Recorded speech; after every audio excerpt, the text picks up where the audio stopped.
श्रीमद् भगवद गीता की पहचान सेवक विष्णु देव की ज़बान। बहनों, भाइयों और बच्चों, जैसा कि आपको मालूम ही है कि हम भगवद गीता जिसको हमने उर्दू भाषा में लिखा है, उसके कई अध्याय जो हैं, 7 अध्याय आपके पास पेश कर चुके हैं। आज 8वां अध्याय है और आशा है आप ध्यान से सुनेंगे और ये बहुत ही महत्वपूर्ण अध्याय है। इसमें जो आज के अध्याय के टॉपिक है वो है सुपर सोल की प्राप्ति, यानी परम सिद्धि। भगवान को वहाँ दर्शन करने हैं, जाके उनके धाम में परम सिद्धि हो जाती है, मुक्ति हो जाती है। तो ये आज की बातें सारी वो भगवान जी गीता में लिखते हैं। वो कहते हैं, भगवान जी कहते हैं कि जो मरते समय मुझको याद करता है वो सीधा मुझको पाता है। दूसरी बात ये बताते हैं, जो हर वक्त मेरा ध्यान करता है और मेरा नाम जपता है और वो सीधा मुझको पाता है। ये सारे तरीके बता रहे हैं भगवान जी को पाने के। तीसरा वो बताते हैं, मुझे जो फुल डिवोशन से, फुल श्रद्धा से मुझे याद करता है वो भी मुझे पाता है। चौथा, जो आदमी अपनी इंद्रियों पर काबू पाता है और इंद्रियों के सब दरवाजे बंद रखता है। आप जानते ही हैं, मैंने पहले अध्याय में बताया था, 9 दरवाजे हैं हमारे इस शरीर से। तो ये जहाँ से हम कभी गलत काम भी करते हैं तो वो दरवाजे सारे 9 जो हैं वो बंद रखता है। इंद्रियों के ऊपर कंट्रोल रखता है और अपने मन लगाता है, वो पक्का योगी है। जब पक्का योगी बन जाता है और मरते वक्त मेरा ध्यान करता है, वो ज़रूर सर्वोच्च लोक को जाता है। हे अर्जुन, अनन्य भाग से निरंतर मुझे याद करता है, इसके लिए मैं सुलभ हूँ, क्योंकि वो मेरी भक्ति में प्रवृत्त रहता है। जो आदमी मेरी भक्ति में प्रवृत्त रहता है तो मैं उसे सुलभ हूँ, आसानी से मिलता हूँ। मुझे प्राप्त करके महापुरुष जो भक्ति योगी हैं कभी भी धुगू भरे इस जगत में नहीं लौटते, क्योंकि उन्हें परम सिद्धि मिल चुकी होती है। जब परम सिद्धि मिल जाती है, मुक्ति मिल जाती है, फिर यहाँ पाप वाली दुनिया में आने का क्या मतलब। और भगवान जी बताते हैं, इस जगत में सर्वोच्च लोक जो है ब्रह्मलोक से निम्न लोक, ये जो पृथ्वी लोक वगैरह जो है सारे निम्न हैं, सब ये दुखों का घर है, जहाँ जन्म मरण का चक्कर लगा ही रहता है। लेकिन ए अर्जुन, जो मेरे धाम को प्राप्त कर लेता है वो कभी भी जन्म नहीं लेता। यहाँ तक के जो ऊंचे से ऊंचे मटेरियल प्लैनेट में भी पहुंच जाते हैं। जैसा कि देखिए, सबसे ऊंचा जो है लोग समझते हैं ब्रह्मलोक है, फिर चंद्रलोक है, इंद्रलोक है। तो वो कहते हैं जो ये ऊंचे लोक हैं, इन लोक में भी पहुंच जाते हैं लोग। इतना योगी बनते हैं, उनकी सेवा करके वह उनके लोक में पहुंच जाते हैं। लेकिन वहाँ से भी पृथ्वी पर जन्म लेते हैं। वहाँ ये मत समझो कि वहाँ मुक्ति मिल गई, वहाँ से भी जन्म लेते हैं।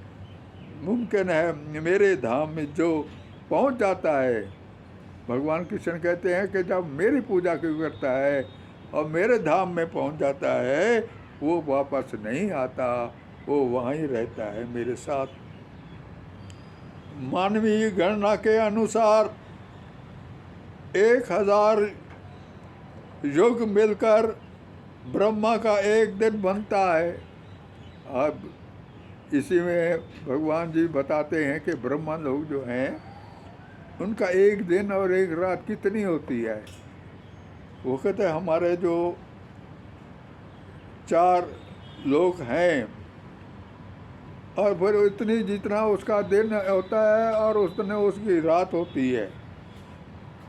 ब्रह्मा के एक दिन में, वो कहते हैं एक दिन कितना बड़ा होता है, भगवान जी बताते हैं चतुर्युग, यानी यही 7 युग, त्रेता, द्वापर, कलयुग, 4 होते हैं ये।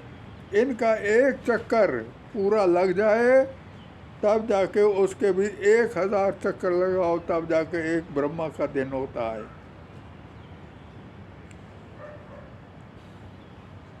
सतयुग में क्या होता है? सतयुग में सदाचार होता है, ज्ञान होता है तथा धर्म का बोलबाला होता है। अज्ञान तथा पाप का नाम नहीं होता।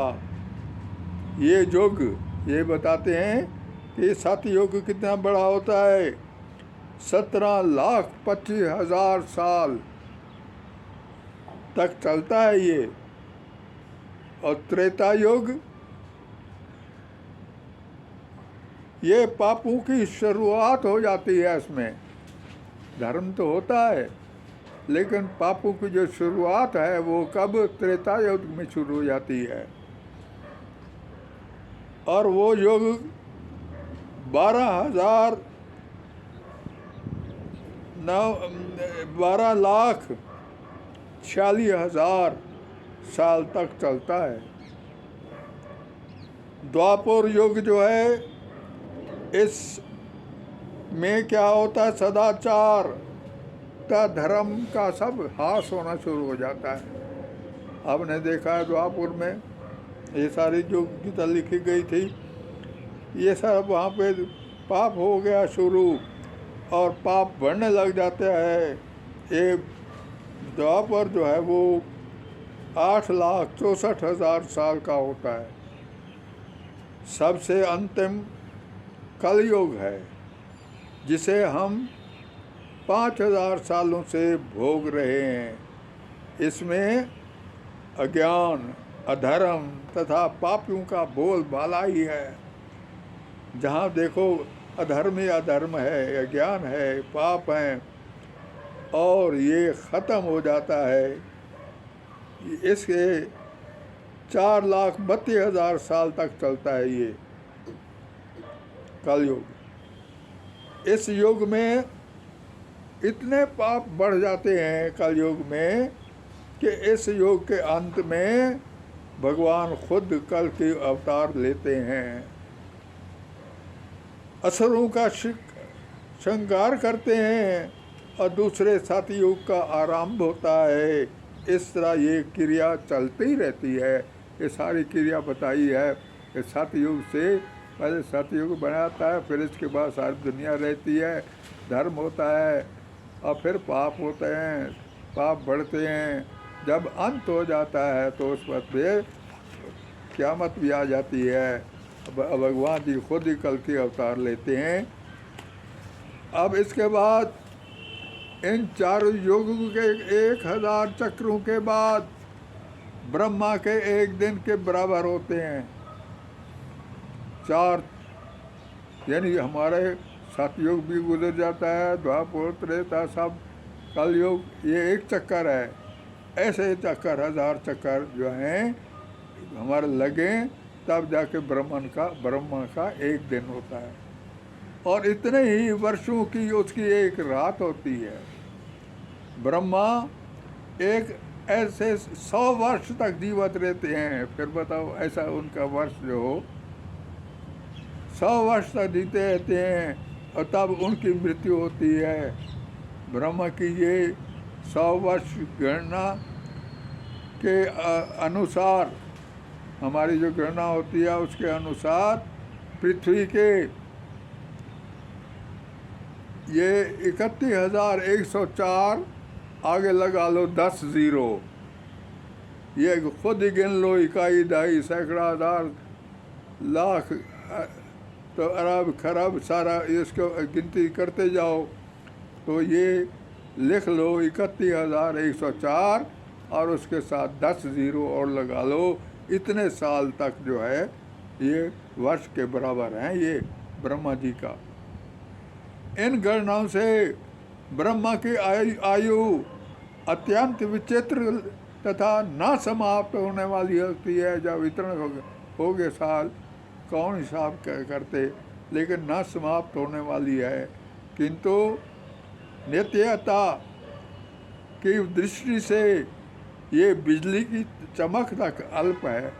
ये बिजली की चमक जितनी आती है उसके लिए वो कहते हैं अत्यंत चीज़ आई है। बिल्कुल ब्रह्मा तथा इसकी सृष्टि ये सब भौतिक ब्रह्मांड के रंग हैं। ब्रह्मा तक तो सारा भौतिक ब्रह्मांड है, दुनिया रहती है, आती है, जाती है, मरती है। और इसमें मटेरियल जगत में ब्रह्मा भी जन्म, बुढ़ापा, रोग, मरण की क्रिया से अलग नहीं है। लेकिन चूंकि ब्रह्मा इस ब्रह्मांड की व्यवस्था करते हैं, ये सारे ब्रह्मांड है, दुनिया है, कई लोग हैं, ये ब्रह्मा जो है उनकी व्यवस्था करते हैं। इसलिए वो भगवान की प्रत्यक्ष सेवा में लगे रहते हैं। वो भगवान के हर वक्त भगवान की सेवा में लगे रहते हैं। जब भगवान की सेवा में लगे रहते हैं इसलिए उन्हें जल्दी ही मुक्ति प्राप्त हो जाती है।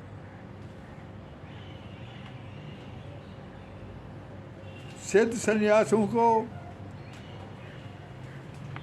ब्रह्मलोक में भेजा जाता है। वहाँ के सारे वासी प्रकृति के नियम के अनुसार मृत्यु के भागी होते हैं। जब ब्रह्मा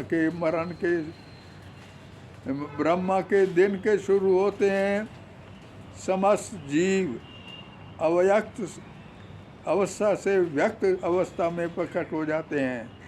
ब्रह्मा का जब दिन शुरू होता है कि ब्रह्मा दिन हो गया ब्रह्मा का, उस वक्त हमारे सारे जीव जो हैं, जो अव्यक्त यानी अव्यक्त का मतलब है ना नज़र आने वाले, ऐसे जीव बन जाते हैं जो किसी को नज़र ही नहीं आते, इतना उनकी अवस्था होती है। तो उस अवस्था से वो व्यक्त अवस्था में आ जाते हैं। क्या मतलब? नज़र आने वाली अवस्था में आ जाते हैं जीव, जाग पड़ते हैं। और फिर वो रात्रि आती है जब, तो फिर अव्यक्त में विलीन हो जाते हैं, फिर नज़र नहीं आते। और भगवान तो जब ब्रह्मा के दिन शुरू होते हैं, समस्त जीव अव्यक्त अवस्था से व्यक्त अवस्था में प्रकट हो जाते हैं। और फिर रात्रि आती है तो अव्यक्त में विलीन हो जाते हैं, भगवान विष्णु के शरीर में विलीन हो जाते हैं। वो भगवान विष्णु के जो शरीर के अंदर ही समा जाते हैं सारे।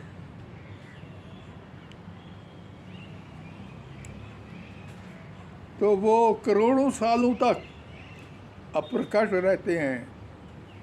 वो जीव जो अंदर उन्होंने भगवान जी के पेट में चले गए, वो सारे अप्रकट रहते हैं, वो नज़र नहीं आते किसी को। लेकिन भगवान कृष्ण की पराशक्ति इस चक्कर से बाहर है। भगवान कृष्ण की जो शक्ति है पराशक्ति, क्या मतलब पराशक्ति? मैंने पहले इसमें बताया था, जीव जो हैं वो भगवान कृष्ण की पराशक्ति हैं, और बाकी जो 8 चीज़ें बताई थी वो अपराशक्ति हैं भगवान कृष्ण की, यानी आग, हवा, मिट्टी, पानी और आकाश मन, बुद्धि और फ़ख्र, तो ये सारी बातें जो हैं ये उसकी अपरा शक्ति है, और ये जीव जो है ये पराशक्ति है। भगवान का अब वो रहना सहना बताते हैं। भगवान जहाँ रहते हैं उसको परम धाम कहते हैं। वो कहता है ब्रह्म महानता में भगवान कृष्ण के परम धाम को चिंतामणि कहा जाता है। चिंतामणि है जो ऐसा स्थान है जहाँ सारी इच्छाएं पूरी होती हैं। भगवान जी कहते हैं आम चाहिए तो 1 मिनट में आम आ जाएंगे। नहीं, सारी इच्छाएं जो हैं वो पूरी हो जाती हैं। भगवान कृष्ण का परम धाम गौलोक वृंदावन कहलाता है। वो परम धाम जहाँ भगवान जी रहते हैं उस इलाके को क्या कहते हैं? लोग जो हैं गौलोक वृंदावन कहलाता है। वो पारस मणि से निर्मित महल, वहाँ के महल जो हैं वो पारस जो मणि हैं और उससे बने हुए होते हैं। महल हैं, महल से बने हुए हैं, युक्त हैं। वहाँ पर वो वृक्ष भी हैं। भगवान जहाँ रहते हैं वहाँ वृक्ष भी होते हैं, और जिनको क्या कहते हैं? कल्पतरु। उन वृक्षों को कल्पतरु कहते हैं। जो इच्छा होने पर किसी तरह का खाद्य पदार्थ करने वाले हैं। इच्छा हो जाए, मैंने जैसे बताया है, जिस पदार्थ की इच्छा हो वो वृक्ष जो हैं वो वही पदार्थ सप्लाई कर देते हैं। वहाँ गायें भी हैं जिन्हें सुरभि गाय कहा जाता है। भगवान जहाँ रहते हैं उस स्थान, वहाँ पे गायें भी हैं जिनको सुरभि कहते हैं, और वो अनंत दूध देते हैं। इस धाम में भगवान जी की सेवा के लिए लाखों लक्ष्मियाँ हैं। लाखों लक्ष्मियाँ हैं वहाँ पे भगवान की सेवा करने के लिए। वो आदि भगवान गोविंद या समस्त कारणों के कारण हैं कहलाते हैं। भगवान जी जो हैं कृष्ण, ये गोविंद या समस्त कारणों के कारण, जो कारण संसार में बनते हैं उनके कारण वो ही खुद होते हैं, यानी वो ही चलाने वाले हैं। भगवान जो है वहाँ पे बांसुरी बजाते रहते हैं, और उनके देव शरीर सब लोगों में आकर्षित है। इतना देव शरीर जो है वो सब लोगों में आकर्षित है। वो उनके नेत्र दिलों के समान हैं, और उनका शरीर मेघों के वर्ण का है। इस तरह बादल हैं, चमकते हैं, ऐसे शरीर चमकता है उनका। वो इतने रूप दान और उनका सौंदर्य हजारों काम देवियों का मात करता है। इतने हजारों खूबसूरत औरतें खड़ी हों, लेकिन उनकी खूबसूरती से ज़्यादा खूबसूरती भगवान जी की है। वो पीले कपड़े, पीत बोलते हैं जैसे, पीले कपड़े धारण करते हैं, और उनके गले में माला रहती है, और केशों में मोर पंख लगे रहते हैं। भगवान जी के सारा को बताते हैं कि उनका रहना सहना कैसे है।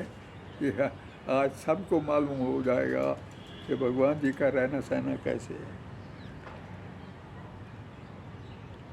और ये भगवान जी के, कृष्ण जी के परम धाम में एक बार जाकर वापस नहीं लौटा जाता। बस फिर तो वहीं मुक्ति ही मुक्ति रहती है। और धामों में मैंने बताया कि ब्रह्मा तक भी उनके लोकों में जो रहते हैं, और वो अपना वक्त गुजार कर फिर वो वापस संसार में आते हैं। भगवान जी सबसे महान हैं, अनन्य भक्ति द्वारा प्राप्त किए जा सकते हैं। भक्ति करो भगवान कृष्ण की, वो प्राप्त हो जाएंगे। यद्यपि अगरचे वे अपने धाम में रहते हैं तो भी वो सर्वव्यापी हैं। अपने धाम में तो रहते हैं, जहाँ वहाँ धाम में नजर आएंगे, मिलेंगे वहाँ पे, लेकिन वो सब सर्वव्यापी भी हैं। सारे जहान में मौजूद हैं, हर जीव के दिल में हैं।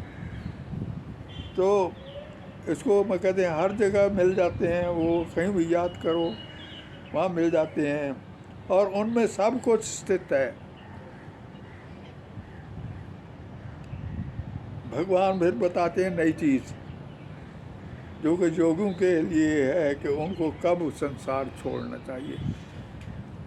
भगवान जी बताते हैं कि योगी महात्माओं को कब संसार छोड़ना है, कौन से टाइम में मरना चाहिए, वो टाइम बताते हैं भगवान जी,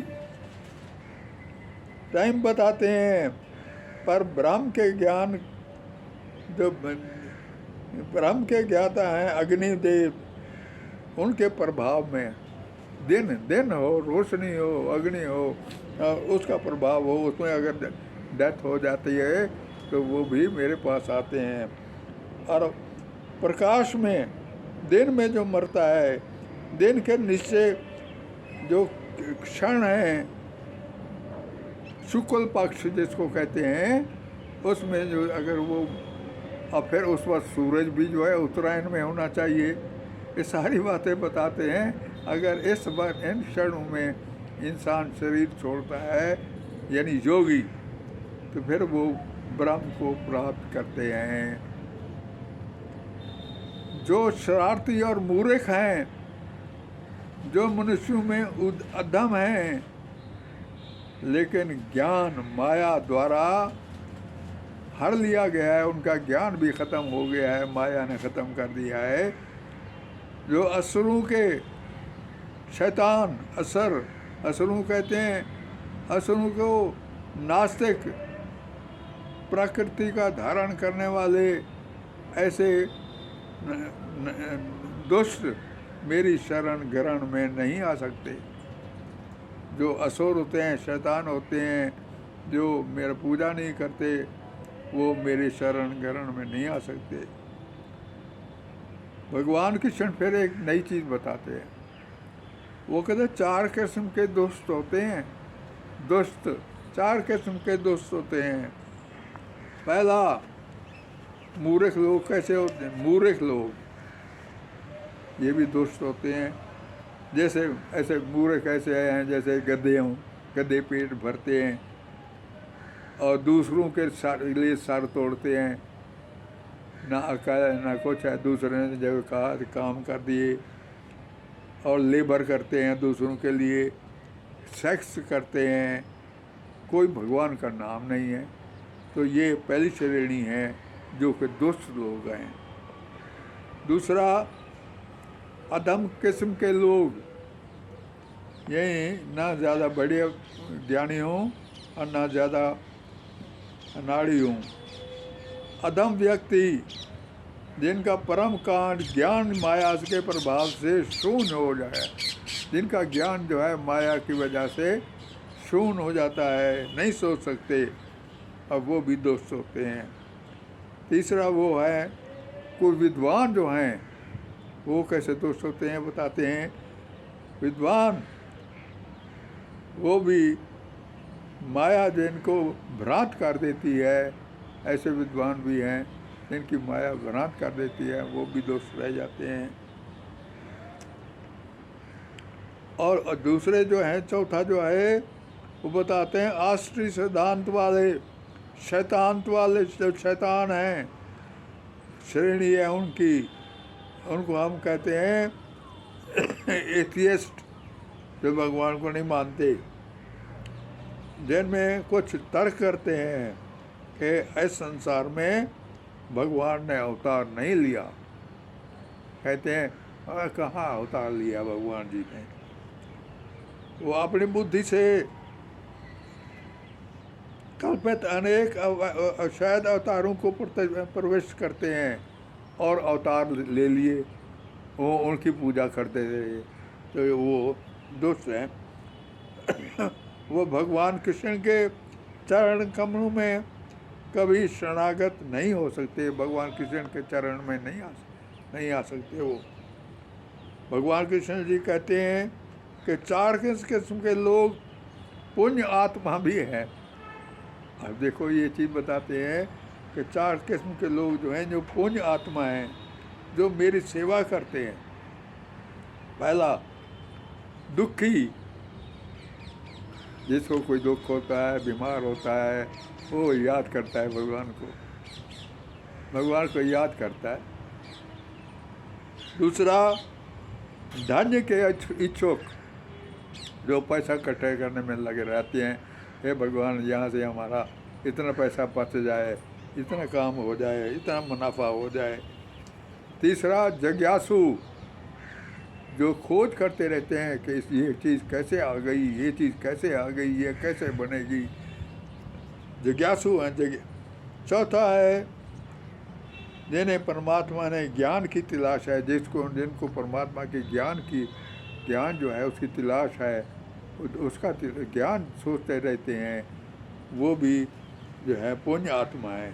ये बताइए, पुण्य आत्मा है। आगे वो बताते हैं, ये चारों भगवान के सच्चे भगत नहीं हैं,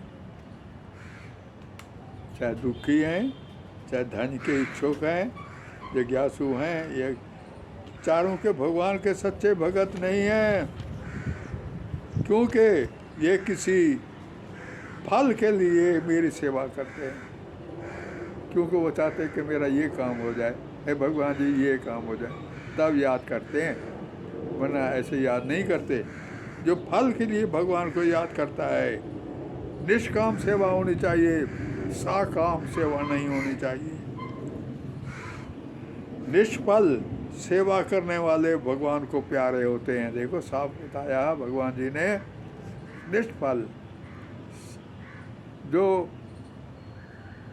साकाम हो, यानी काम करें जिसका कोई मतलब हो, तो वो भगवान को प्यारे नहीं है।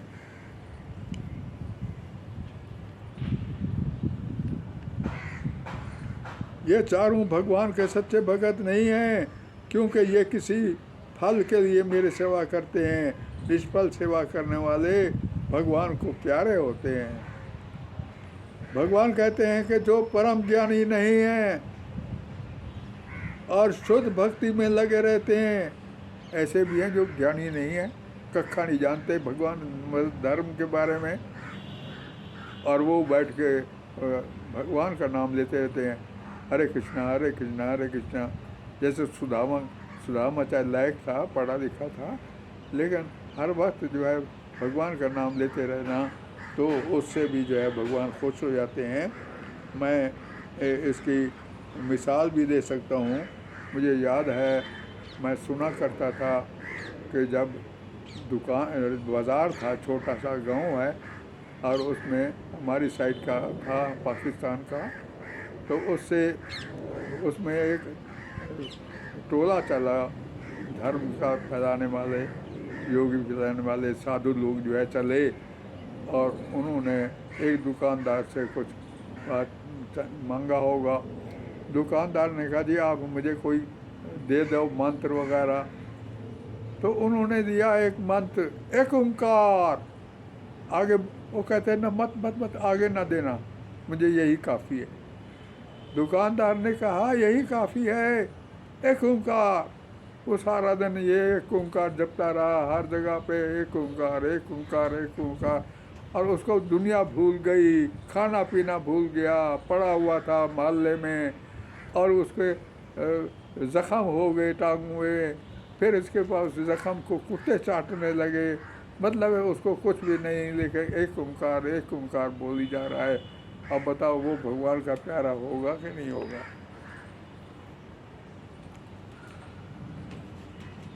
भगवान कहते हैं कि जो परम ज्ञानी नहीं है और शुद्ध भक्ति में लगे रहते हैं, वो सर्वश्रेष्ठ हैं, सबसे ज़्यादा श्रेष्ठ है वो, क्योंकि मैं उन्हें अत्यंत प्रिय हूँ, क्योंकि मैं उनको बहुत प्यार करता हूँ और वो मुझे प्यार करते हैं। और मुझे प्रिय हैं जो मेरे ज्ञान को प्राप्त नहीं हैं, मैं उन्हें समान मानता हूँ, अपने समान मानता हूँ। वो मेरी देव सेवा में तत्पर रहकर मुझे सर्वोच्च अवश्य को निश्चित रूप से प्राप्त करते हैं, यानी मुझे वो ज़रूर प्राप्त करते हैं। क्योंकि जब वो अपना सारा जीवन ही दे देते हैं मुझे याद करने में, तो मैं उनको फल देता हूँ।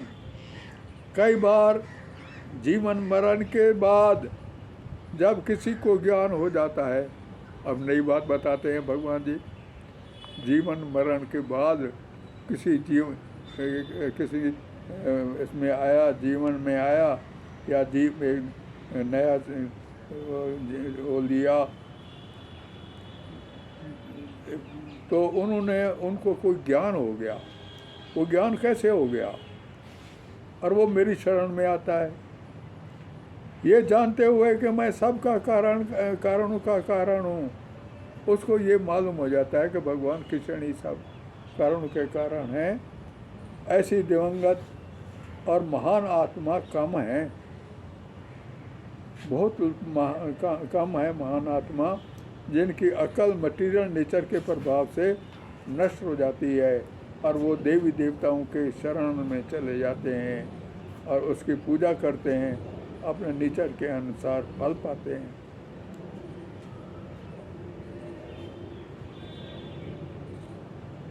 अगर वो दूसरी जगह पे चले जाते हैं देवताओं के, फिर वहाँ जाके फिर वहाँ का फल पाते हैं। भगवान कृष्ण कहते हैं कि मैं सुपर साउल के तौर पर हर एक के दिल में हूँ, क्योंकि सुपर साउल हूँ, आत्मा, सुपर आत्मा सबसे महत्वपूर्ण, मैं हर एक के दिल में हूँ। जो देवता की पूजा करते हैं, सुन लो, जो देवता की पूजा करते हैं मैं उसे प्रेरणा देता हूँ, उनको समझाता हूँ, अच्छा ठीक है, सेवा करो, इस देवता की करो। वो इस देवता की पूजा करता रहे जा, लेकिन वो देवता भी मेरे से उसकी मुराद पूरी करवाते हैं। वो कहते हैं, भगवान जी कहते हैं, जो मुराद तुम मांगते हो देवता से, वो देवता नहीं, देवता मेरे से करवाते हैं। जीव समझता है कि इस देवता ने मेरी मुराद पूरी कर ली है। जीव जो है तो ये समझता है इस देवता ने मेरी सारी मुराद पूरी कर दी है, या फिर उसकी पूजा करो। असल में मैं ही सुपर साल के तौर पर इस देवता के दिल में प्रवेश रखता हूँ। मैं तो भी आके उस देवता के दिल में तो रहता हूँ और मैं सब समझता हूँ और उस वक्त देवता का काम करवा देता हूँ। इस तरह दोनों जीवात्मा और देवता मुझ पर आश्रित हैं, दोनों आश्रित हैं, यानी जीव देवता पर है और देवता मेरे पर आश्रित है। इन मेरे बगैर काम नहीं होता उसका, तो इस बात से मैं दोनों मेरे ऊपर आश्रित हैं। अल्प बुद्धि वाले व्यक्ति, जो व्यक्ति देवताओं की पूजा करते हैं और उन्हें प्राप्त होने वाले फल सीमित तथा क्षणिक होते हैं। एक बात और नई बात है, अब फर्ज किया किसी ने शिव जी की पूजा की, कैसे देखेगा, रावण वगैरह शिव जी की पूजा करते हैं, अवतार दिया हुआ कि तू नहीं मरेगा, लेकिन जो वो उनको जो शक्तियाँ देते हैं और उनके फल देते हैं वो क्षणिक होते हैं, वो सारी उम्र के लिए नहीं होते, वो कुछ टाइम के लिए होते हैं। देवताओं की पूजा करने वाले देवलोक में जाते हैं। याद रखिए, भगवान जी कहते हैं जो और देवताओं की पूजा करते हैं वो उनके लोक में जाते हैं। जो इंद्र की पूजा करते हैं इंद्र लोक में जाते हैं, ब्रह्मा लोक सेवा करते हैं तो ब्रह्मा के लोक में जाते हैं, शिव के करते हैं तो शिव के लोक में जाते हैं। लेकिन वो मेरे भगत मेरे धाम को प्राप्त होते हैं, जो मेरे भगत हैं वो मेरे धाम को आ जाते हैं। बुद्धिहीन पुरुष या स्त्री मुझको ठीक से नहीं जानने के कारण जो सोचते हैं कि मैं भगवान कृष्ण पहले निरंकार थे और अब मैंने ज्ञान तत्व को धारण किया है, यानी कई जो बुद्धिहीन हैं लोग, ये स्त्रियाँ भी कोई समझती हैं कि मैं पहले जो था निराकार था, अब मैं यहाँ ये तो साकार बन गया हूँ। अब अपने अल्प ज्ञान के कारण वो मेरी अविनाशी तथा सर्वोच्च प्रकृति को नहीं जान पाते, क्योंकि उनको ज्ञान कम है। इस बात से वो मेरी जो अविनाशी अवस्था है और उसको वो नहीं जान पाते। मैं मूर्ख हूँ, अल्पज्ञों के लिए कभी भी प्रकट नहीं हूँ। भगवान कृष्ण कहते हैं मैं जो मूर्ख हैं और अल्पज्ञ हैं और उनके लिए मैं प्रकट नहीं होता, उनके लिए तो मैं अपनी अतरंगा शक्ति द्वारा इच्छादत रहता हूँ, यानी वो मुझे नहीं पा सकते और मैं भी ऐसी तथा अविनाशी रहता हूँ, यानी उनको नहीं मिल सकता मैं। हे अर्जुन, अब लास्ट में अर्जुन को शिक्षा दे रहे हैं। हे अर्जुन, श्री भगवान होने के नाते मैं जो कुछ भूतकाल में घटित हुआ है और जो अब वर्तमान में होता है घटित हो रहा है और जो आगे जो आने वाला है वो सब कुछ जानता हूँ मैं। भूतकाल को भी जानता हूँ और वर्तमान को भी जानता हूँ और भविष्य में भी जो कुछ होने वाला है उसको ही जानता हूँ। मैं समस्त जीवों को भी जानता हूँ और मुझे कोई नहीं जानता, मैं सबको जानता हूँ।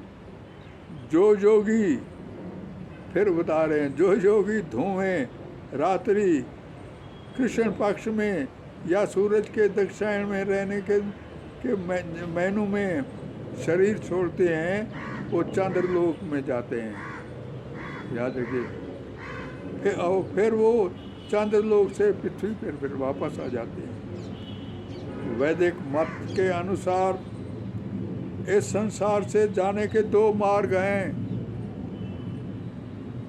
एक प्रकाश यानी शुक्ल पक्ष, दूसरा अंधकार यानी कृष्ण पक्ष। एक ऐसा है जो रोशनी में मरते हैं, एक जो अंधेरे में मरते हैं। जब मनुष्य शुक्ल पक्ष मार्ग से जाता है, दिन में जाता है, नहीं वो वापस नहीं आता। जो कृष्ण पक्ष से जाता है वो वापस आता है।